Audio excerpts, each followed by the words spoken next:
লালমনিরহাট জেলা স্টেডিয়াম পরিদর্শন করেছেন বাংলাদেশ ক্রিকেট বোর্ড বিসিবির পরিচালক এবং এইজ গ্রুপ কমিটির চেয়ারম্যান সঙ্গীত শিল্পী আসিফ আকবর। শুক্রবার বিকেলে মাঠে পৌঁছালে তাকে ফুল দিয়ে স্বাগত জানায় জেলা ক্রীড়া সংস্থা, ক্রিকেটার ও স্থানীয় সংগঠকরা। এরপর তিনি স্টেডিয়াম ঘুরে দেখেন এবং ক্রিকেটার, সাবেক খেলোয়াড় ও কর্মকর্তাদের সঙ্গে মতবিনিময় করেন। মাঠ সংকট, অনুশীলন ভেন্যুর ঘাটতি, টেকসই পিচ, প্রয়োজনীয় সরঞ্জামের অভাবসহ বিভিন্ন সমস্যা অবগত করেন স্থানীয় ক্রীড়া সংশ্লিষ্টরা।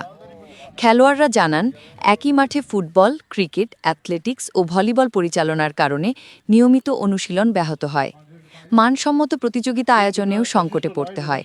তারা স্বতন্ত্র ক্রিকেট স্টেডিয়াম, নিরাপদ প্র্যাকটিস ভেন্যু, টেকসই পিচ ও সরঞ্জাম সরবরাহের দাবি জানান। আমাদের বাচ্চারা খেলবে, এটার জন্য যে কোনো প্রতিবন্ধকতা যদি হিমালয় সময় হয় সেটা আমরা প্রতিরোধ ভেঙে ফেলবো, অসুবিধা নেই। আমি যতদিন আছি এই সমস্ত প্রবলেম আমি হতে দিব না। এবং লালমনিরহাটের কন্ডিশন খুব ভালো। ছোট ছোট সমস্যা সেগুলো হলো, আর এই যে ফার একটা ঢাকা লালমনিরহাট এই দূরত্ব রাখতে যাচ্ছি না। যেটা লালমনিরহাট সেটাই ঢাকা, কারণ আমরা শপথ নিয়ে এসেছি আমরা ক্রিকেটটাকে ডিসেন্ট্রালাইজ করবো, ঢাকার বাইরে নিয়ে যাব। যে কারণে আমি হন্য হয়ে মাঠ করছি।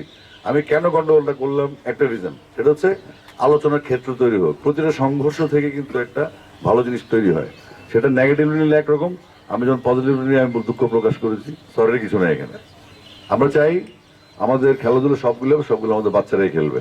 তো আমাদের ফ্লাইটের টাইম আসলে ঠিক 8:30টায় আমাদের ফ্লাইটটা ধরতে হবে। আশা করছি জিকরুল ভাইয়ের সাথে, ওনার ভাইয়ের সাথে কাজ করি। এটা একটা অন্য রিলেশন মিউজিকের। আমাদের মান্নান মোহাম্মদ, যিনি আমাদের অনেক বড় মিউজিক ডাইরেক্টর, তিনিও লালমনিরহাটের ছেলে।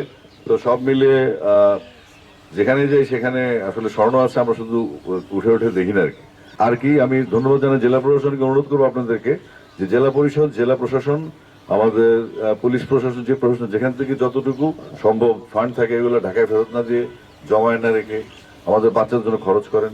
এগুলো টাকা পয়সা, জ্ঞান, এগুলো কবর নিয়ে যাওয়া যাবে না। এগুলি আখেরাতের আমল জোগাড় করতে হলে দুনিয়াতে খরচ করতে হবে বাচ্চাদের জন্য, এটা কাজে লাগবে। আমরাও সেই নিমিত্তেই কাজ করছি। এবং যারা মিডিয়া আছেন তাদেরকে অনুরোধ করবো, এগুলো খুব ভালোভাবে, ওই যে সাকিব আল হাসান কি করছে, তারপরে আপনার শেন ওয়াটসন কি করলো, এগুলো বাদ দিয়ে আপনাদের এই লালমনিরহাটের প্লেয়ারদের কি কি সমস্যা সেগুলো ফোকাস করেন। আপনার ন্যাশনাল ডেস্কে নিউজগুলো পাঠান, নিউজটা আটকেলে আমার খবর দেন। ওই জায়গায় আমার সুযোগ আছে কথা বলার। কারণ আমরা যদি নিজেদের এখানে, আপনার যদি ইন্টারেস্ট থাকে ডোনাল্ড ট্রাম্পকে নিয়ে, আপনার কিছু যায় আসবে না লালমনিরহাটের। আপনার এখানে ডোনাল্ড ট্রাম্প রয়ে গেছে, তাদেরকে নিয়ে ভাবেন, নিজেদের ছেলেদের মেয়েদের কি সুযোগ দেন, তাদেরকে ফোকাস করেন। এভাবে যদি সবাই সবার অঞ্চলকে ফোকাস করে, ডেফিনেটলি বাংলাদেশ এগোতে বাধ্য। নাটক, সিনেমা, ওয়েব সিরিজ সহ বিশ্বের পপুলার টিভি চ্যানেল সবকিছু একসাথে শুধুমাত্র জাগো বাংলায়। মতবিনিময় সভায় উপস্থিত ছিলেন অতিরিক্ত জেলা প্রশাসক জিয়ার সরোয়ার, বিসিবির রংপুর বিভাগের পরিচালক হাসানুজ্জামান, সদস্য আরমানুল ইসলাম নয়ন এবং বিসিবির আম্পায়ার সাকির সহ স্থানীয় ক্রীড়া সংগঠকরা।